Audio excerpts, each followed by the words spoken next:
Assalamualaikum warahmatullahi wabarakatuh. Halo teman-teman, perkenalkan nama saya Oni Pramrita. Saya merupakan calon ketua OSIS SMA Islam Sudirman Ambarawa periode 2020-2021 nomor urut 2. Saya memiliki visi misi, yaitu visi saya adalah, sedangkan misi saya adalah bersama saya Isuda Berjaya. Mau tahu nggak sih kepribadiannya Oni Pramrita itu bagaimana? Coba cari tahu yuk kepribadian Oni Pramrita. Halo Afif. Halo Oni. Jadi tuh aku mau wawancara buat tugas OSIS tuh loh. Menurut kamu saya tuh gimana sih orangnya? Oke, menurut saya kamu itu orangnya tuh gapya, ceria sama semua orang. Banyak omong tapi kamu tuh tetap logis gitu.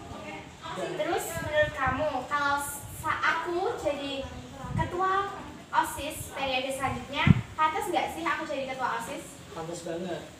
Karena kamu ngomongnya tuh cak-cak gitu, terus yang terpenting visi misi kamu harus direalisasikan. Iya. Harapan kamu kalau saya menjadi ketua OSIS periode berikutnya apa?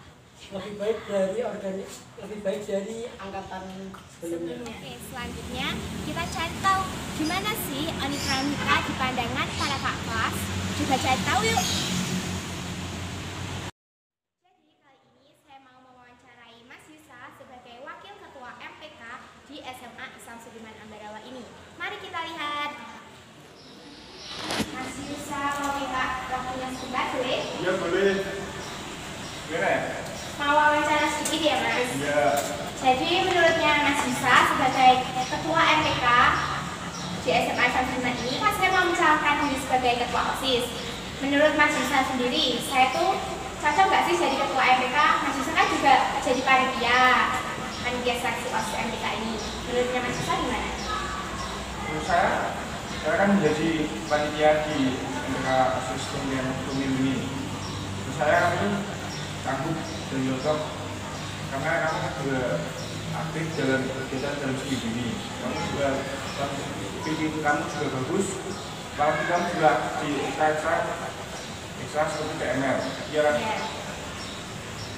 Kerja kamu di OSIS juga mumpuni, cukup aktif. Di Sudates kamu juga dapat berkoordinasi dengan organisasi MPK. Kamu juga Sudates jadi bendahara.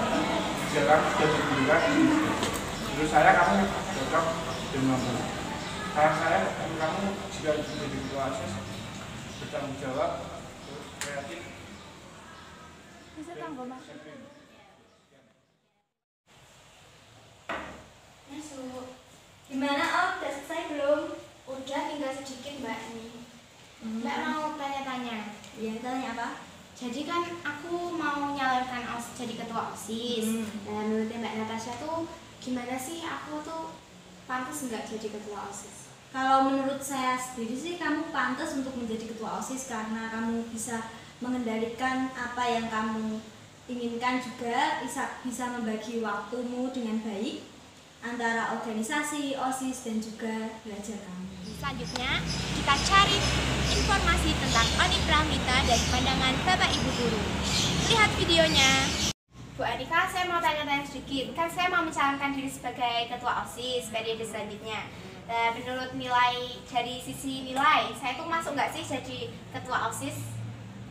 Kalau dari sisi nilai ya, karena saya kebetulan mengampu mata pelajaran matematika minat, jadi saya tahunya hanya bidang matematika minat saja. Jadi untuk yang lainnya, mata pelajaran lainnya mereka nggak tahu. Untuk Oni sendiri dari segi nilai di matematika minat itu bagus.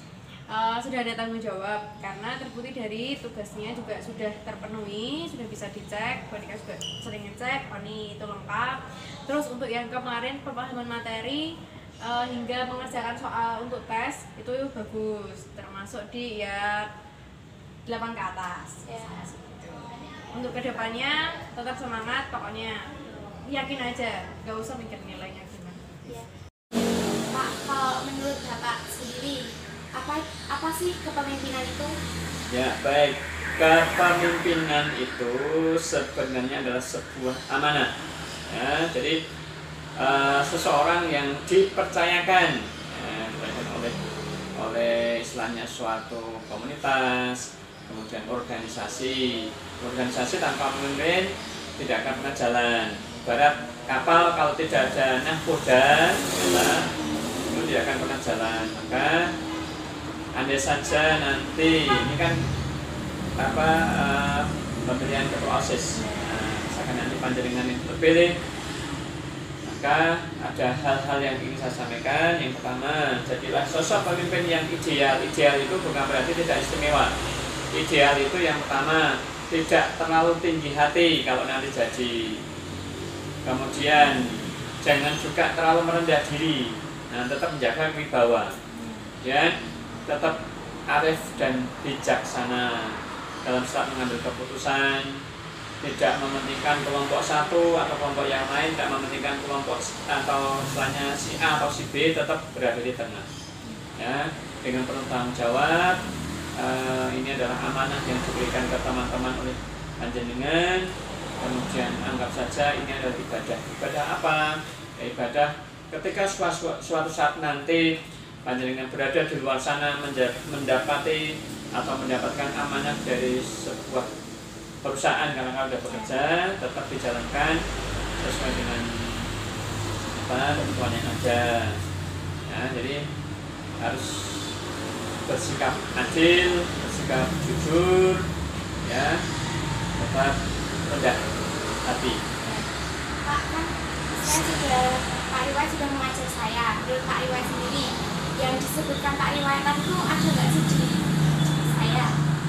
Ya, tentunya saya tidak menyebutkan secara luas, ya, terlalu hebat, tetapi saya lihat sosok panjenengan itu ada sosok kepemimpinan. Kemudian yang kedua, komunikatif, ya.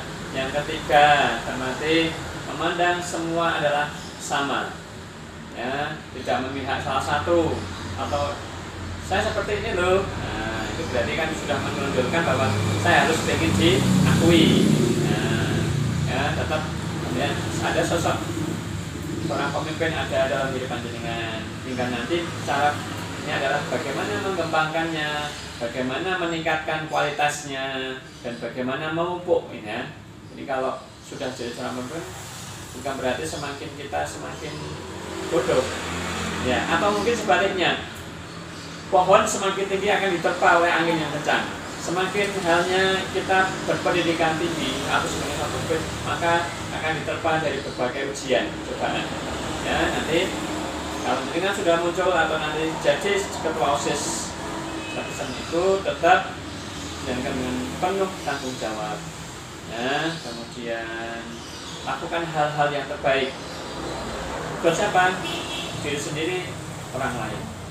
Ya, dan saya tanamkan itu dengan sebaik-baik mungkin, disiplin akan mengikuti.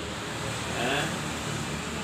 Pak, kan kalau pemimpin tuh dari hal-hal kecil aja diperhatikan, seperti madrasah sebagai contoh lah. Pemimpin tuh kalau menurut dari catatan siswa sendiri, saya pernah nggak melanggar seperti tidak memakai dasi atau memakai kaos kaki atau tali putih di hari selain Rabu dan Kamis, ada nggak? Ya, baik. Catatan di kesiswaan termasuk catatan juga di BK, karena kami hampir setiap pagi itu berada di depan, jadi mengamati setiap siswa mulai dari ujung rambut sampai ujung sepatu, dari ujung jilbab sampai sepatu. Kami mengamati ada beberapa siswa yang melanggar, yang kurang tertib, tapi di catatan kami kemudian kesiswaan tidak ada catatan yang notabene Mbak Oni ya melanggar. Ya, maka dari itu tetap dipertahankan ya dari hal-hal kecil. Ya teman-teman, terima kasih telah menyaksikan video dari saya. Apakah kalian masih ragu dengan potensi yang saya miliki? Jangan lupa pilih saya Odi Pramita nomor Uni 2 bersama saya Isida Berjaya.